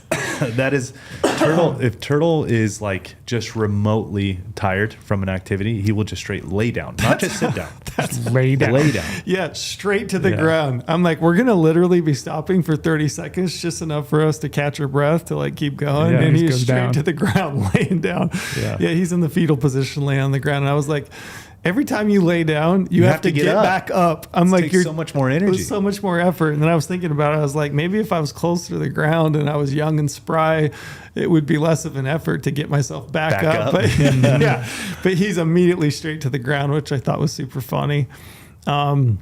We ended up hiking. We finally got up all the way. I kept having to tell him like, hey, we got to keep going. We got to make it there before light. You keep giving him like, we're almost there. There's like one more sure. little ridge. Even when you were less than halfway, you were giving him. I was going to ask you what do you do in that situation? So your kid asks you how much further, because they're constantly asking how much further do we have to go. Do you give them like the honest estimate? Never. Do you underestimate it? Overestimate it? What's your go-to? I mean, every kid's different. With my kid, it's always we're almost a little bit longer. We're almost there. Like you'll be there before you know it. You'll have tons of time. Like always stuff like that. I debated that, but he asked me the one time, use your tool, you measure the distance. I want to know how far we are from the glassing point. So I was like, okay. So I measure it, and I was like, we're 0.68 miles. And he was like, okay. And that was like a underestimation. It was closer to a mile or whatever. I made it up. And then we got to the next point, and he was like, how far? And I was like, oh, we're this far. And he's like, you said that last time. Gotcha. So then and then I was just thinking, I'm just going to start telling him. I'll just shoot him straight and say we're a mile or whatever it is, which is kind of funny. He is older. Maybe when Turtle's older, I'll start doing that. But right now, man, because he just won't shut up unless he like gets his mind off it. You know? I don't even do that to adults. I still you underestimate everything for him. Yeah, like, oh yeah, half mile will be there, and it's like a mile and a half out. I don't know. I think the psychology of that's interesting. I was thinking about that as I was hiking with him. I think going forward, I'm just going to shoot him straight and be like, we're 3 miles. That's what it is. That's what it is. That's what it is. That way I don't have to remember and what you said previously. And estimate it as I go. Anyway, we got up there. We got to our glassing point. We got there maybe just barely after light. I pushed him pretty good to get up there. I was a sweaty mess, and I look back at him, and he's not like hardly sweating at all. And I was like, damn it. Stuff. Yeah, little kid stuff. Anyway, we got set up. I got the tripod out, and I went to glassing. And I think probably within the first 15 minutes, I pick up like a pretty nice 4-point down the canyon across from us. And I'm sitting there watching him, and he's immediately just like, let's go kill him. And I was like, well, it's not that easy. We have to kind of figure out what he's going to do. And I'm trying to teach him like how to make a play on it. And, I'm like, we may have to slow play him. We might have to put him to bed, then make our approach in the afternoon, set up on him in, a range that we can get a shot, and then hopefully kill him in the evening. And about that time, then it just like socked in and just started snowing, and like you couldn't see 200 yards. And I was like, it'll lift, So we sat there for a while, just hanging out. And then I was getting cold because like all my extra gear, all the extra clothes, like I was giving to him, So I'm like sitting there shivering, and I was like, I'm going to build a fire. And he's like, no, you can't build a fire. He's like, we'll burn the forest down. And I was like, I think we'll be okay. It's snowing. It's 30 degrees or 25 degrees. I was like, I'm going to build a fire. And so it was fun. Got a fire built for him. Let him, help me build a fire. And then kids love fires. You don't know how much kids love fire. Oh, I know. I know how much. You probably do. This will tell you how much a kid loves a fire. So I built a fire, and I was like, all right, we're going to ride this out, and hopefully it lifts. I checked the weather before I left, and it looked to me like by like noon or 2 o'clock, it was supposed to lift. And I thought, man, when this lifts, it's going to be good. We just got to ride it out. So I told him, I'm like, your job is to tend the fire. Dude, it didn't lift till like 5 o'clock. And he tended that fire all day. And probably had a blast. Never said loved it. I mean, loved it. I absolutely loved it. He built a fire ring with rocks. He got a poker. He's going around, burned hole in my down gloves. He's got down going everywhere. Ate every candy bar that I brought. Of course. But yeah, if you want to occupy your kids in the woods, just build a fire and tell them that their job for the day is to tend the fire. But that was pretty hilarious. Do you guys know I had an arson on my record? Oh no! Yeah, I lit my backyard on fire. I used to play with fire all the time. I'm not talking about when I say I know how much kids love fire. I'm not talking about from Turtle. Talking about yourself. He's too young for me to let him mess with fire. I was 11 years old, and I lit my entire backyard on fire. Nice. Police came, fire department came. I didn't know this about him. Yeah. Hey, how old were you? 11. Oh yeah. Yeah. 11, 12 years old. Yeah, I was in middle school. Yeah, that matches. And I was playing with fireworks and gasoline. And next thing you know, too much of the gasoline caught on fire. And then I kicked the gas can over and the whole backyard went up in flames, the whole deal. More and more. Yikes. So I. Yeah, kids love fire then. Yeah, oh yeah. And then, so I did that. I was literally obsessed with fire. Like I would light shit on fire all the time. Yeah. And then I was hunting in Idaho one time on a family friend's place up there. And they were doing a controlled burn. And me and Heath Jr. were like, dude, let's go. Like everyone was laying back at the cabin. We were hunting those mountain whitetails up there. And the ranch manager, they were going out to do a controlled fire. So Heath Jr. and I were like, absolutely. I don't want to sleep. I want to go do that. We took it a little too far. And there's a little more than what they wanted to burn was on fire. And it was just me and Heath Jr. running around. Yeah, it can get tricky. I loved it. I absolutely loved it. Yeah, he loved it. And that was fun. It was fun. We hung out by the fire the whole day and he took a nap and it was a fun day just to spend. And then it finally did. It was a little bit later than what it was supposed to be, but finally about 5 o'clock it lifted and it was just crystal clear and cold. And I glassed all the way up into the top into the drainage. I can never find that other buck. He never popped out again. But way up in the top into the drainage, I ended up glassing up 2 bucks just before dark. And I was explaining to him, we're not going to be able to get to it today, but tomorrow, now we know kind of where they're at, the general area. We'll hike out of here. So we hiked out before it was like pitch dark, and we talked the whole time, just chit chatted, and hiked back to the truck. And we pitched the teepee. So we had a Seek Outside teepee. I pitched it at the Red Cliff, and I threw out the sleeping bags, got everything laid out, and he was like, "What's for dinner?" He was starving, so we made a couple of mountain houses, and I gave him his choice. I had 2. I had the pad thai, and he was like, "Oh, pad thai sounds kind of nice." I read the description for him, and he's like, "Oh, I like that. I do like that." And I was like, "And the other one's chicken and rice," and he's like, "Oh, that one sounds really good too." And I was like, "Well, we'll do both, and you can do a taste test and whichever one you like." So I gave him like them? So I gave him the pad thai, and he's like, "Ooh, that one's pretty spicy." He's like, "I don't think I like that." And then I gave him the chicken and rice, and he ate a couple bites of it. He's like, "Yeah, it's pretty good. I could eat that one." So I was like, "All right, you eat the chicken and rice." And it was kind of funny. So he'd eaten 3 or 4 bites. I ate my whole bag, just that quick because I was hungry. And it was really funny because I look over and he's like just kind of piecemealing it, like a little bite here and there. I was like, "Oh, you don't really like that?" And he's like, not really." He's like, I don't really like it. And I was like, "You're gonna be hungry tomorrow." I'm like, this is dinner. And I was like, "Here, just take like 4 or 5, big bites. Let's get some big bites and get some food in your stomach." And so he took a couple bites, and the third bite, he took it, and he's just like, I could see that. And it reminded me, and you tell me if you remember this, but do you remember being like a little kid and like texture in your mouth? Absolutely. So I can see him. I'm like, "Oh, this is coming up." Like I can see. And I don't think it was necessarily the taste. I think it was like this texture. Yeah. And I can see him, and he's like sitting there and he's starting to dry heap. And I was like, "Get out of the truck." Because we were eating in the truck. I was like, "Get out of the truck." And he's like, "Why?" And I was like, "Because you're going to throw up." Yeah. So he gets out of the truck and pukes. And I was like, "Really?" "Yeah, pukes." And I was like, "Oh man, you're 11." Yeah, you're 11 eating a pretty freeze dried. Freeze dried meal or dehydrated, I guess. Dehydrated, even worse. Anyway, so that was pretty funny. I was like, I don't really have much else for you. I have peanut butter sandwich. You didn't bring white bread and peanut butter and jelly? I had a peanut butter sandwich. Yeah, okay. Yeah, I was like, so you ate some of that. And we went to bed.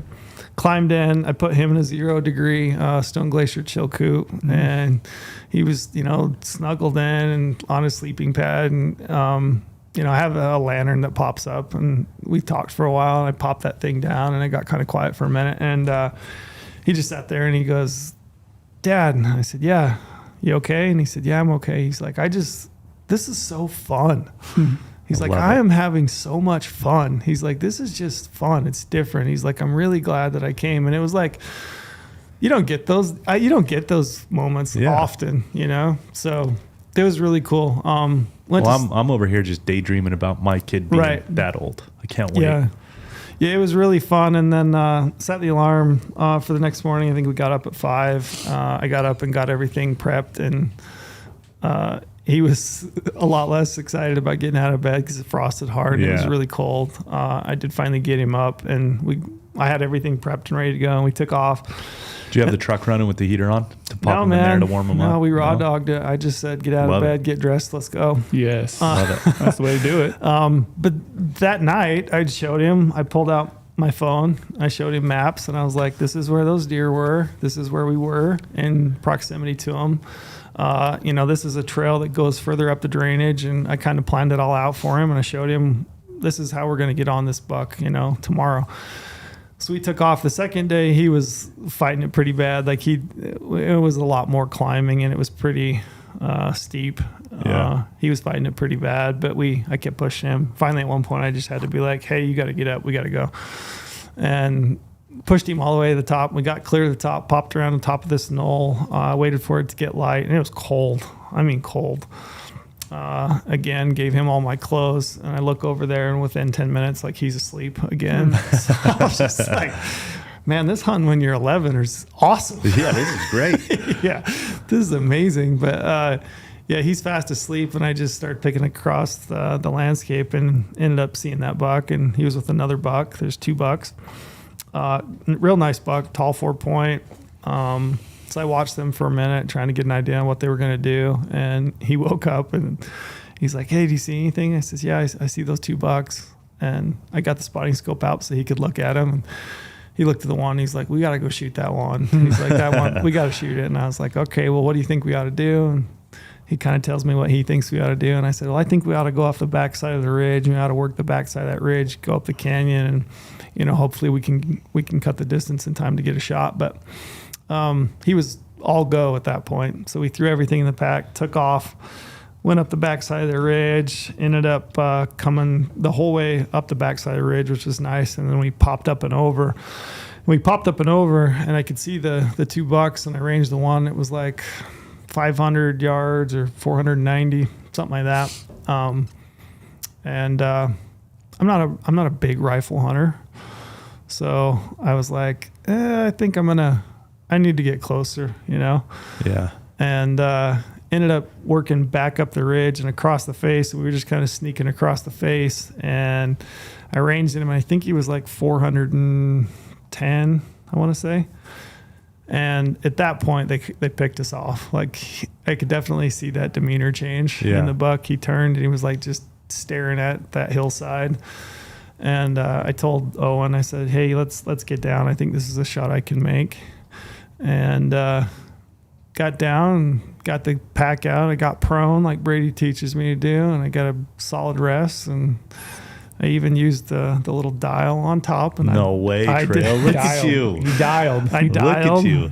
Before you left, you told me you were just going to do the old school holdover. I was going to do the old school holdover. And then I got up there and I got into the moment, and I was like, I did the work. Like, I sighted it in. I did.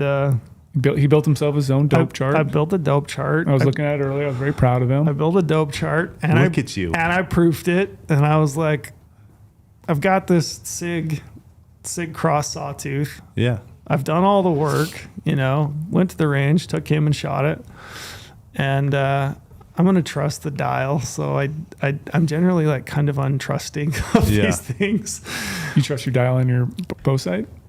Yeah, I do. But I work with it all the time. So, but anyway, dialed it. And the 2 bucks kind of turned. They went up the hillside, maybe 5-10 feet is all. And then I was waiting for him to turn broadside, and he turned broadside, and I turned back to Owen and I said, hey, plug your ears, keep an eye on that buck. And Is he watching through a spotter or binos? I didn't have time to get Yeah, I wanted Yeah. to. Yeah, I wanted to get everything set up so that he could watch the whole thing, but the situation just developed so quick. I was like, hey, he could see him with a naked eye, and I just said, keep your eye on that buck, plug your ears, and got in the gun and prone, and crosshairs were there, and gun went off, and just that loud thwop, you know. Yeah. Mm-hmm. And I watched him. He split from the other buck, turned, ran downhill, kind of on a beeline, and I leaned back to Owen and I said, "Hey, did you see that?" And he said, "Yeah, you got him."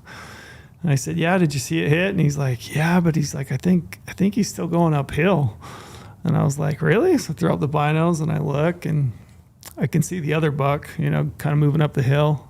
And he's like, "Yeah, do you see him?" He's like, "You're gonna need to shoot him again, And I was like, that's the other buck. I said, the one I shot went downhill. And he's like, I was looking at the wrong buck. So he was kind of looking at the wrong deer the whole time. But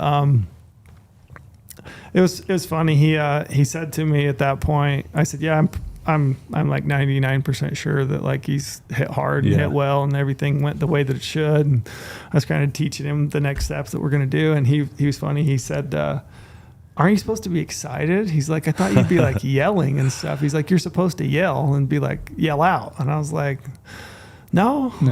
He's like, he's like, I watch hunting videos. And he's like, they always yell and get excited. And I was like, not everyone. Yeah, not Trail. not me. And I'm like, we haven't found the buck yet, so let's kind of maintain a little low profile until we get over there. But we, got our stuff together and made our way over there.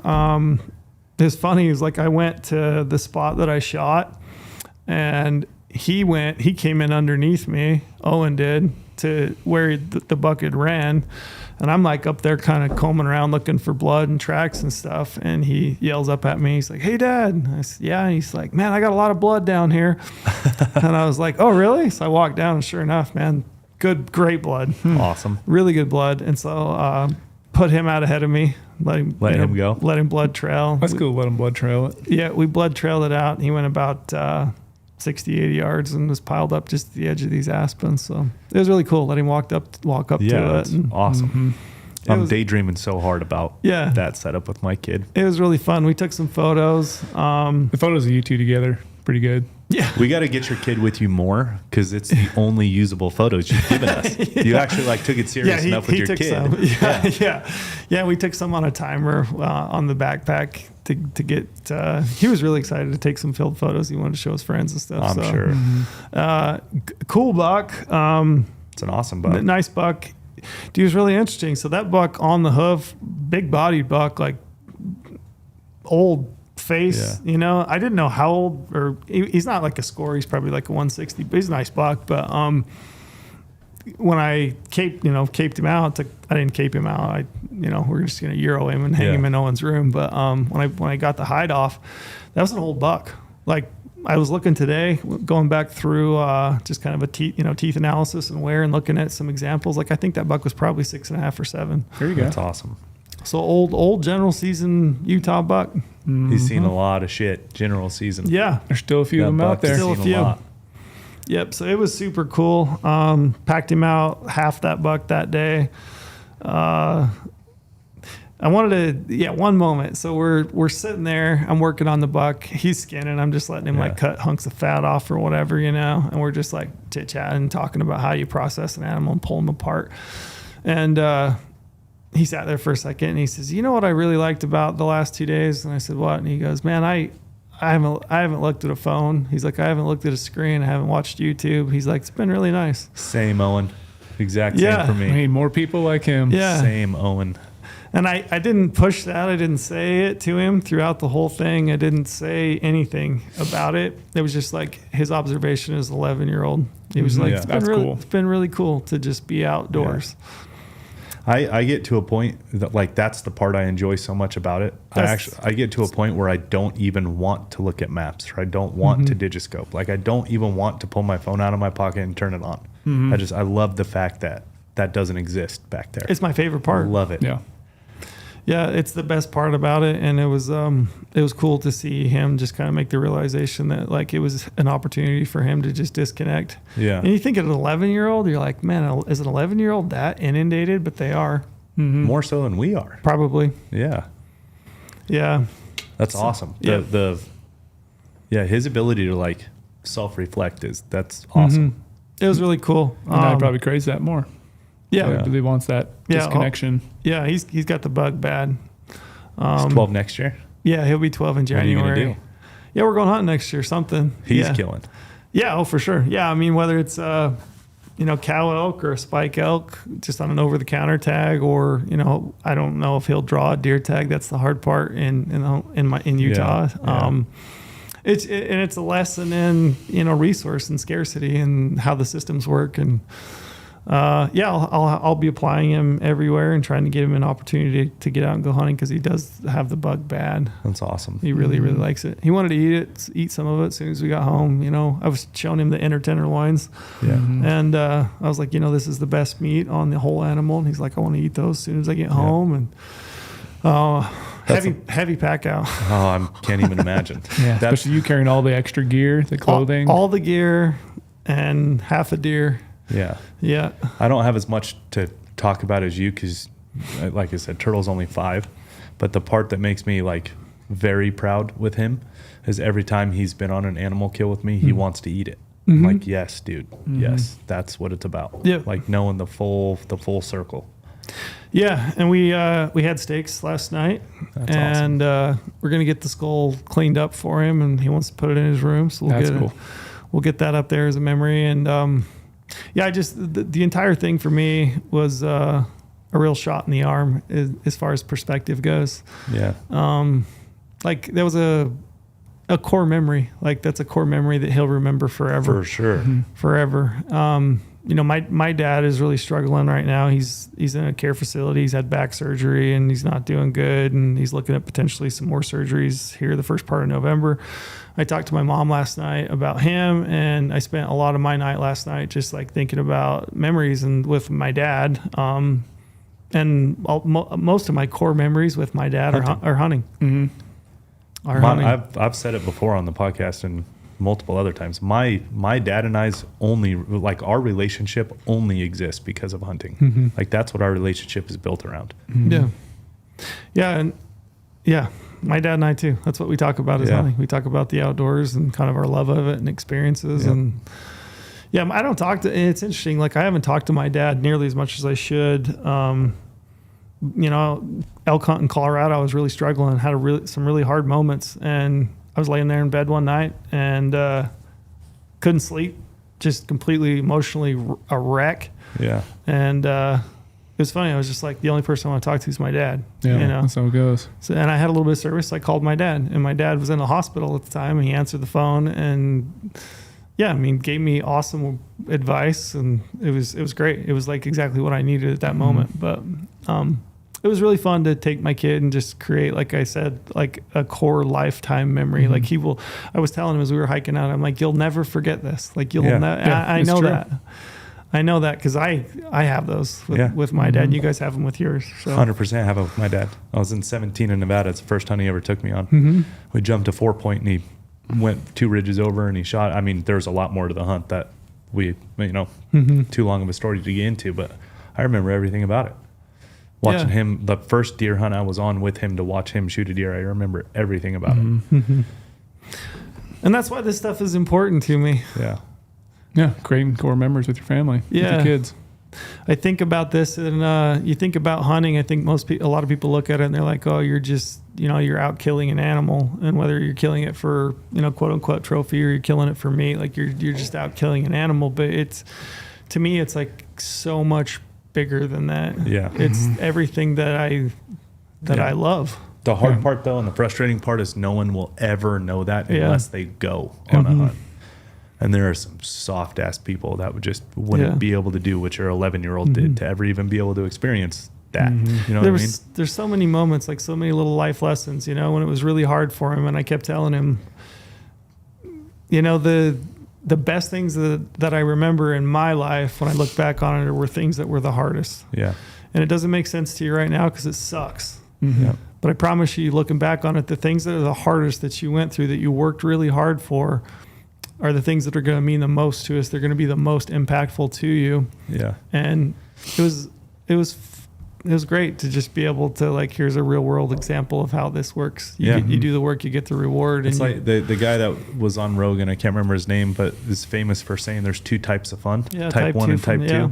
Type 1's the roller coaster where you're like, oh, this is great, this is fun, and you never think about it or talk about it again. Yep. And then there's the type 2 fun where you're like, holy shit, this is hard, this fucking sucks, I don't want to do this. But then as soon as that's over, for the rest of your life, you're thinking about, man, how fun was that, you know? Yeah, you remember it. Yeah. Yeah, the things that are the hardest that you work the hardest for are always Those are the fun things. Those are the fun ones. Yeah. That's awesome. Yeah, it was Cool good. experience.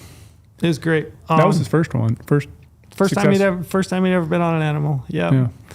Yeah, and it was Got great. the full experience. Got Cold, it. snow, Got it. sitting overnight. You Got all of it. Got to full build deal. a fire, tend a fire. Yeah, I got to be there on a buck, and it worked out perfectly. Eating some backpacking food. Yeah, got to eat some deer that we'd killed. So it was.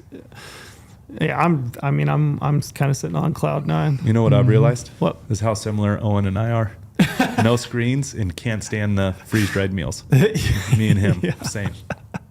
You guys get along great. Love fire. Love We got fire. a lot of stuff in common. You guys would hunt well Hey, together. we got a lot of stuff in common. Yeah, you do. Right on. Anything else you guys want to touch on before we wrap up? Brady killed a ewe this weekend, and we maybe get into it on another. Just give us a cliff notes. First guy to ever kill a ewe with open sight muzzleloader. Potentially, yeah. I've been trying to figure that out for a little while, and I've just never seen anyone hunt a ewe with an open sight muzzleloader. So Yeah, I don't know why they would. I know. It's an illegal weapon hunt, so you can technically use anything. I do have a friend who's killed one with a bow, so that's on par, just as cool, probably cooler because you have to get a lot closer. But I just wanted to add a little challenge when I drew this tag, and I was always the type of person before that had reservations about why should we be hunting ewes, because I don't feel, in most sense, that you should be hunting, like doe mule deer. I do not believe in hunting doe mule deer at all. But I built points forever because I'm like, well, I'll just cough it up as my donation to the state in a way. Like buying a point for it, whatever. So I was actually a max point holder. But after talking to biologists last year about it, I finally put in last year and I put in this year, and this year I drew it. But I had reservations about it. But they do need to hunt these sheep species because there is so many of them. Why are they hunting ewes? Why? Yeah. Basically trying to maintain a sustainable sheep population, reduce the risk of disease. Sheep can get pneumonia. You have to keep the herd size basically in the carrying capacity of the water and forage out there. So that's the big thing. We've had a lot of drought, recently. And if you keep compounding that and you have sheep numbers, eventually, what's going to happen if they don't have any feed, don't have any water? You're just going to have massive die-offs. Sheep could get diseases. Sheep could start moving to areas to try to find water, maybe somehow get pneumonia from another herd or whatever like that, and then that goes through the whole entire herd and kills everything. So wait, isn't pneumonia a better way of dying than a hunter? That's what the anti-guys would tell it's natural. Drowning from the inside out to then get torn down by a mountain lion. Yeah. Sorry. Yeah, throw that in there, yeah. So, I always thought, and I know a lot of people do, like, you can just move sheep. Mm-hmm. Like, why don't we just transplant them somewhere else? Well, there's other things you got to consider about that. They can't just transplant them. Animals don't always, survive through a transplant too. It's also kind of risky for those animals to be transplanted. So there's a risk there. And so there's just a ton of sheep in this unit. Also the risk of transmitting disease. Exactly, yeah. And the cost of doing all that, it's not just cheap, it's not free. And, so the state does have it to manage sheep populations. And they've had this for quite a while now. Like, I had 7 points. It's been going on at least that long. Yeah. And max point holder. So drew the tag, got still lucky drawing it, and took the old muzzy out. Yeah. Obviously, I shoot my muzzleloader all the time. Love an open sight setup. And I was like, I don't know if anyone's done it. And I'm sure there probably has been. And one guy said, there's probably some way back in the day using a, round ball flintlock, and something, flintlock. I'm like, yeah, probably. Like way back in the day. But I was like, I want to do something different. Like everyone takes a rifle out and hunts sheep. And yeah. And if I talked to you. Tell me, give me some of the highlights, because there was a couple of cool things that really happened. Like I talked to you yesterday about it. Yeah. And you were telling me you had a ram walk by you. I had 2 rams. That's the coolest thing. So I wanted to obviously scout a spot where I could get away from people. So obviously I've been on a lot of guzzler projects. I know guzzlers are very important to sheep. So obviously it's going to attract hunters as well, because what do sheep need? Sheep need water. So there's a lot of guzzlers in this unit, so people can hunt around those, because obviously they attract wildlife. It's like everything in hunting. So I figured rifle hunters are going to be more congregated around those areas, easy to access spots. So I'm like, I'm going to do the way I like to hunt, just a suck fest. Mm-hmm. So I created a very uncomfortable situation for myself by just hiking really far into the desert and wanted to get away, because I figure if I'm hunting with a muzzleloader, I don't want to have a rifle hunter potentially impact my stock, because they could just be at 400 yards and I'd be at 200 and stalking. They might not see me because I'm behind a rock and they shoot at you. Yeah. Gotcha. Yeah. So yeah, I ended up dropping off my girlfriend on Saturday to go to the airport. She went to go see Taylor Swift, and then I went out scouting the rest of the day.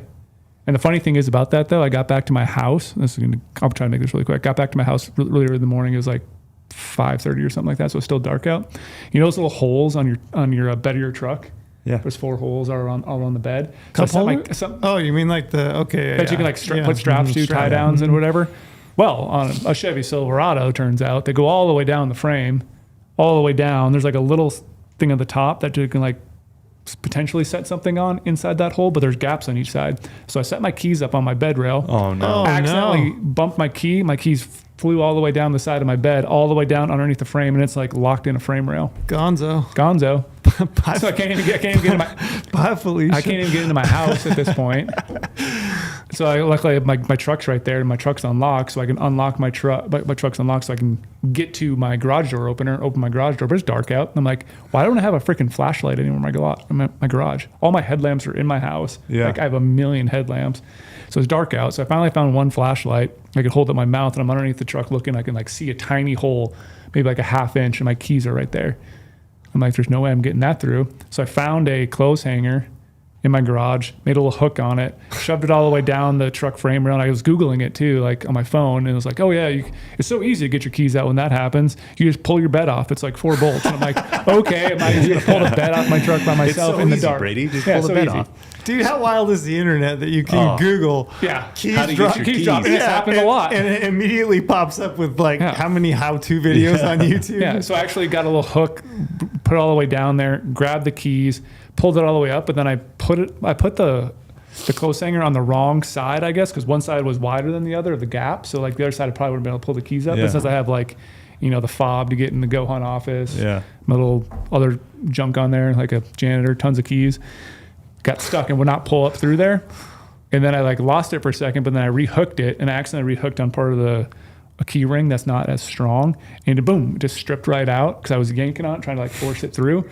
And so now the little clicker thing to the truck is separated from the main keys. The ignition part of my truck is separated. So now I have like 3 different sets of keys stuck down there. So I'm like, now I'm really effed. Is there a set of keys still in the bed of your truck right now? So here's the thing then. Of some sort? I'm like, okay, now I have to drill into that bed frame rail area. So I went and got a drill, got my Dremel, and I'm like, oh, this is going to be great. I'm going to Dremel, and there's a gas tank right next to there. Just putting sparks over. So I held my hand right next to it, took my Dremel, and just Dremeled out like an inch long section on the frame rail, on that little, not like the full frame rail that should be the truck, but the bed area to make it so I can get the keys out. And then I finally got them. On the inside? On the outside of the truck.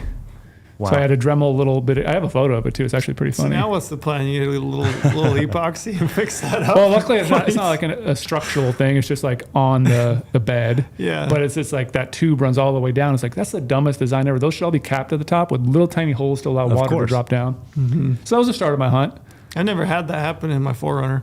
No, never. So that was the start, and then I was exhausted. Now I had a pack, and I'm like pissed because that took like an hour and a half to do. And I'm like laying underneath my truck, like on my rifle shooting mat, like in the dark, holding a flashlight in my mouth, dremeling, trying not to blow up with sparks. This is a great start to the day. That is a great start. Got out scouting. And that's where the cool thing is. I hiked really far away from anything, found sheep that were even further away. So I'm like, okay, great. They're further away. Did you walk by sheep? You're like, I'm going to go. On your way there? I'm going no, I to actually didn't walk by sheep. It was kind of hot out. But got set up and glassing, found a bunch of ewes, found a bunch of rams.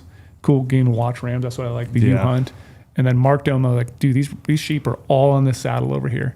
Rangefinder tool, marked them exactly where it is, did my rangefinder. I was like, all right, I need to be over there in the morning. And it's great because it's further away from Augusta. Like I was already pretty far away, but now it's even further.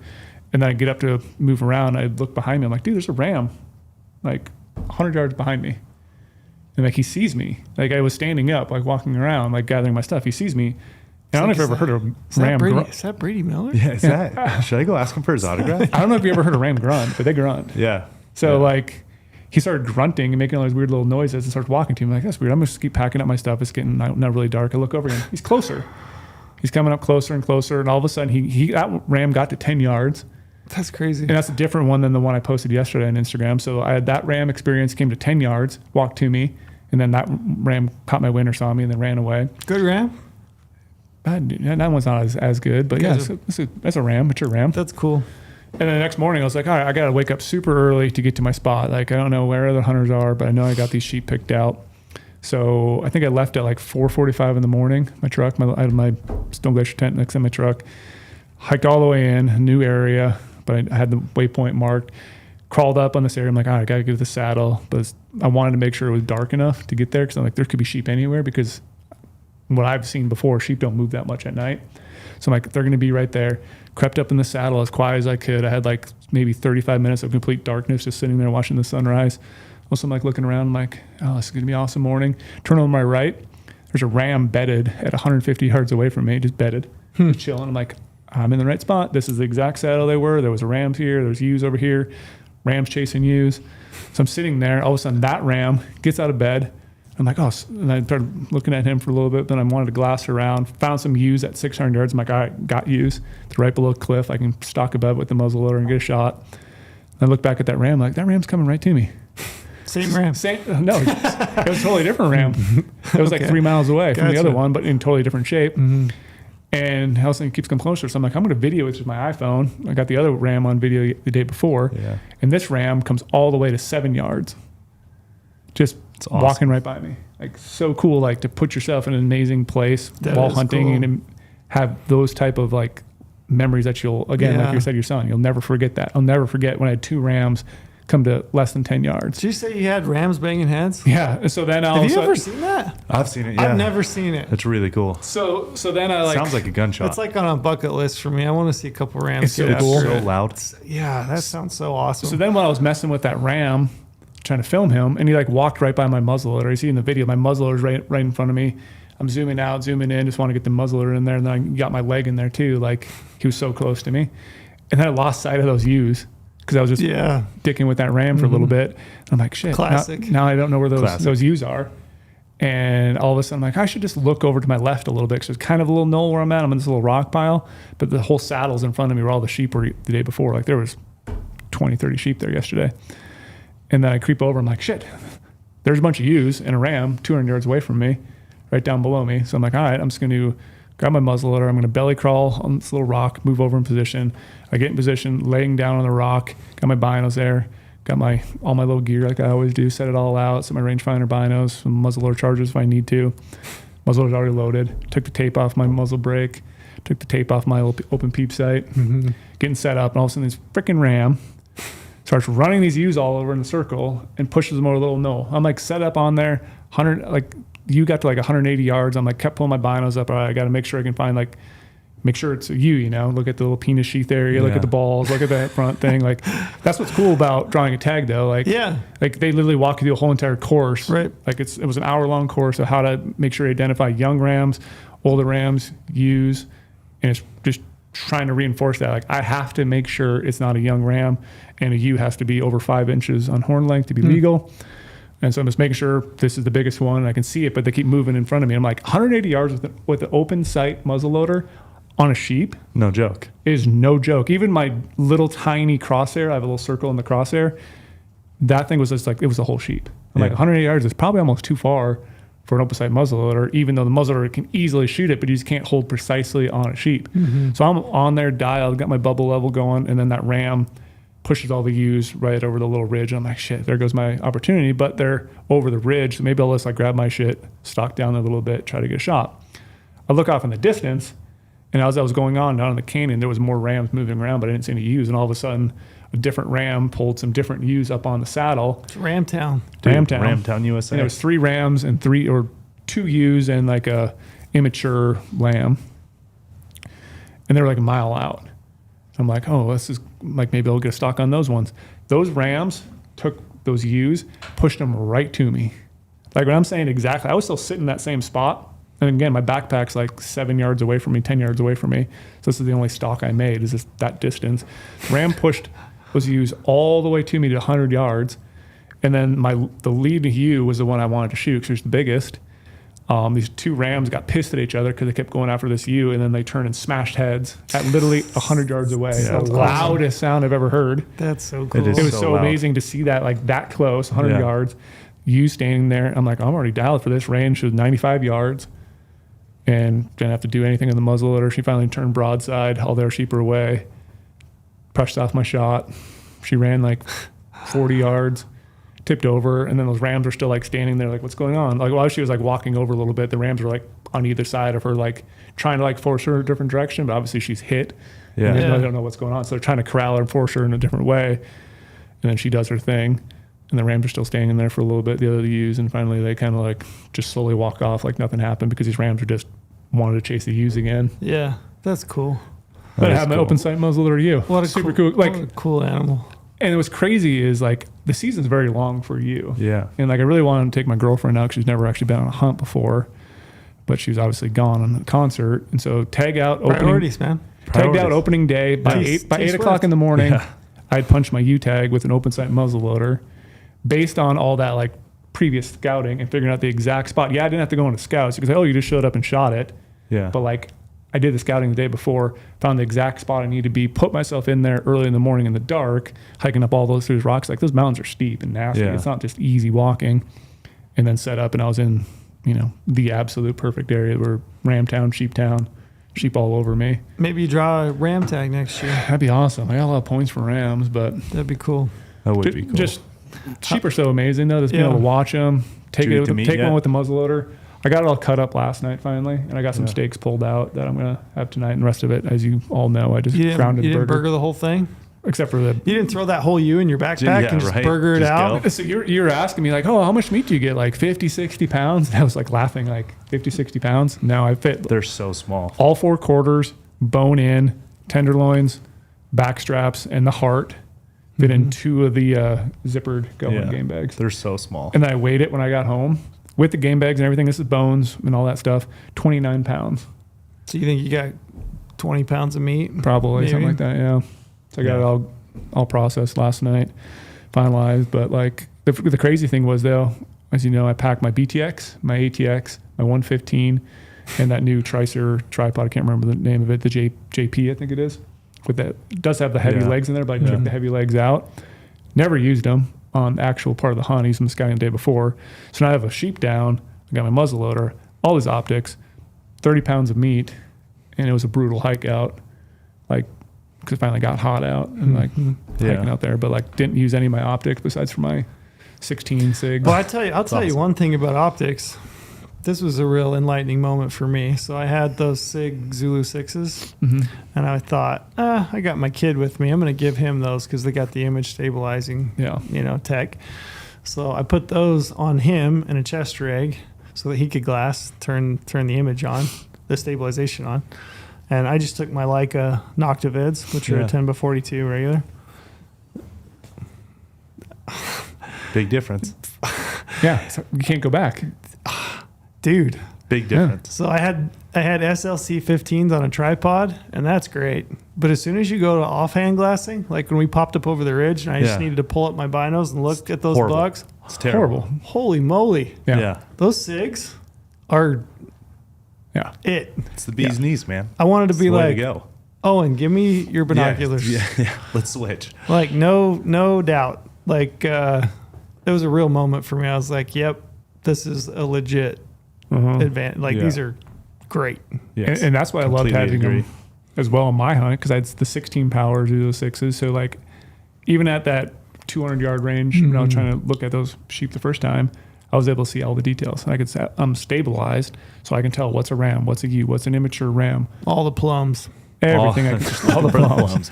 I can see everything. They're the greatest thing ever. The size of a basketball, so it's pretty easy. Yeah, that's right. If you kill a ram, you don't know which one's the trophy. It's those horns or those nuts. The nuts. Oh. These nuts. They're gigantic. Pretty gigantic. Yeah, impressive. Yeah, it is very impressive. The amazing fun hunt. I've been looking forward to it all year. And like I said, I was on the fence about if we should be hunting ewes or not, but definitely You know, in this area specifically, the sheep are doing really well. So it's a good thing. I did pull up some stats if you want me to read through them quick about like real quick. So like the amount of U tags they give out in this unit, like you think like, oh yeah, they only give out a handful. My dad asked me how many U tags they give out this year. 60 U tags. Oh wow. 60. Wow. So 54 resident, 6 non-resident. 33 ram tags, 5 non-resident, and then 4 management ram tags. Those one horn rams. Yep. It's like U population is doing really well. I mean, sheep population in general. Ewes are obviously, there's a lot of them, a lot of rams too. 80% harvest success on like average on the ewe hunt, so they're taking a lot of ewes. That was 2023's 80, 2022 54%, 63 in 2021. So like you're actually taking a lot of sheep, but that's what they want to happen. And then 2022 they gave out 40 ewe tags as well. 2021 they gave out like 80 something tags. Next year they give out exactly 80 and then 67 ewe tags. So like the last 5 years, 6 years, giving a lot of ewe tags every year, and the harvest success is really high, and they're still maintaining a very high sheep population in the which is pretty cool. Success story for sheep. Yeah. I mean, in total population in Nevada too, like that's a giant success story. Like right now, currently as of 2023 numbers, we have over 7,000 desert bighorns. More than all the other states added up together. Yeah. That's awesome. Pretty wild. Yeah, it is wild. So it's good conservation success story. And like, it's cool too, because I wasn't on a guzzler project, I don't believe, in this unit, but I've been on 3 or 4 guzzler projects here in Nevada. And it's always cool just to see people go out there, put all the work out there for all these sheep, even though they might never draw a sheep tag, or like me, just, this U tag could be the only North American sheep tag I ever actually draw. I wonder where all the money comes from for guzzlers and Donated, yeah. from hunters. Imagine that. Go figure. Yeah, so cool That's experience. awesome. Hope everyone gets a chance to, hunt a sheep someday, and this is the way to do it. That's right. You might not ever get a ram tag, No. so it's pretty cool. Harvest sheep. And I just need you guys to convince me, because Calvin at Trophy Room Taxidermy has already told me what I should do, but you guys know my stance on mounting things. Oh, you're shoulder mounting. Shoulder mounting a Euro? I did pack the cape out. You're gonna shoulder mount mount. it? Shoulder mount your ewe? I think I might mount That'd it. be cool. Do it. They're Why cool. not? It's a cool thing. It's a sheep. I want to, like I said, preserve that memory. Why not? Obviously, the meat is phenomenal. I had to have the horns or the skull. They do the Euro, but I think it'd be cool to do a shoulder mount, and then eventually, if I do draw a ram tag in this state, You have a pair. have a pair. Nice. Yeah, Right on. that was a fun hunt. Try to do it as quick as I can to run through that, but No, you nailed it, man. That was the great. highlights. That was good. That was a long one for us today. I felt like I don't know how far I we feel were, like but you. it was I got good. to pee so bad. Probably 2+. Oh, you do? You got to go. Oh, Okay. so bad. All right. So with that, we'll. I got one more. Can I say one more thing real quick before we go? Just hurry. So Do it. next week we're going to do a Halloween episode. So we're asking if you guys have seen weird random shit in the woods. Send us an email. I want to hear your stories. We're going to read some of them. We're going to recount some of our own. So send us an email at reachus@gohunt.com. Tell us your spooky stuff. Spooky stories. Weird Halloween hunting stories. Love it. Okay, we're out.